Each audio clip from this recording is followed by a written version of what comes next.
nang isinabmit, halimbawa yung report, talaga nagkulang tayo sa ganitong departamento. Kaya tumagilid tayo dahil dito, di ba? Halimbawa, magkano na ba yung utang natin ngayon din? Nako! Bakit nagka-utang-utang tayo ngayon? Parang 16 trillion na yata. At mukhang lalaki pa ngayon doon sa economic managers mo, wala ka man lang tinanggal kahit isa. Parang kinabukasan, na-retain lahat sila. O yun na tayo gusto ng business community. Sino ba? Sino ba talaga ang pinakikinggan mo? Business community lang? Paano yung lipunan sa kanyang kabuuan? Akala ko ba nagsalita na sila? Sa katatapos na pamantayan kaya nagkagani-ganito tayo eh. Sa katatapos na nahalalan niya. Akala natin 12-0 tayo eh. Ano? Muntik na tayo eh kang ganito. Ganun pala eh. Kung inaanal. Ganun?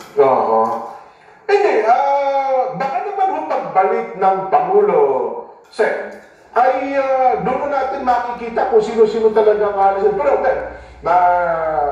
tama ko yung binabit nyo. Tinatanong ko sa iyo, Jen, tingnan mo ako ng report, yung evaluation report ng lahat ng miyembro ng gabinete mo, para malaman ko sino-sino ay nagkulang. Para sa gano'n, alam ng tao, kaya pala pinalitan si ganito. Ang sama ng kanyang performance. Ang record talagang wala, di ba? Mukhang... Saan mo ibinatay yung pagtanggal mo sa kanya at paano mo nalaman nung tanggalin mo paano siya karapat-dapat? Mukhang... Di ba? Ayaw ko magbagit ng pangalan eh. Paano mo nalaman? Na mula doon sa kanyang... Mula sa kanyang dating posisyon. Na nilagay mo sa bago. Paano mo nalaman na doon siya magtatagumpay? Yan ang tinatanong ko eh. Hindi naman ko inisip mo lang. Parang ang nangyayari.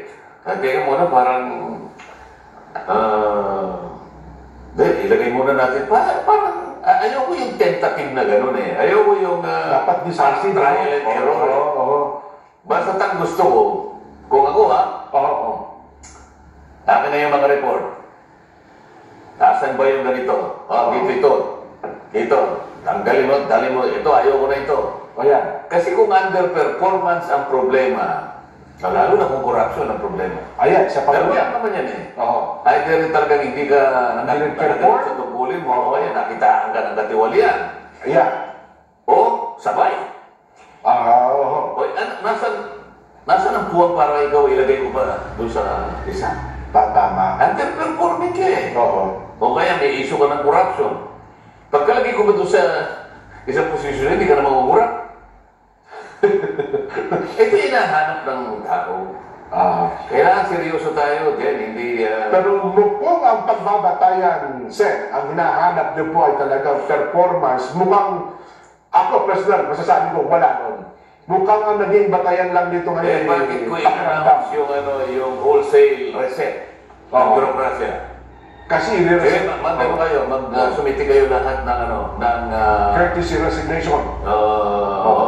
Pagkatapos wala namang malinaw. Hindi, para lang siguro kung mapapumiglas lang ba yung mga cabinet secretary. Teka lang. Nga pala. Kailangan ko nga pala. Kailangan yung momentum. Medyo umano yung tao gano'n. Tignan na natin. Wala eh. Diba? Wala eh. Sayang. Sayang na ba?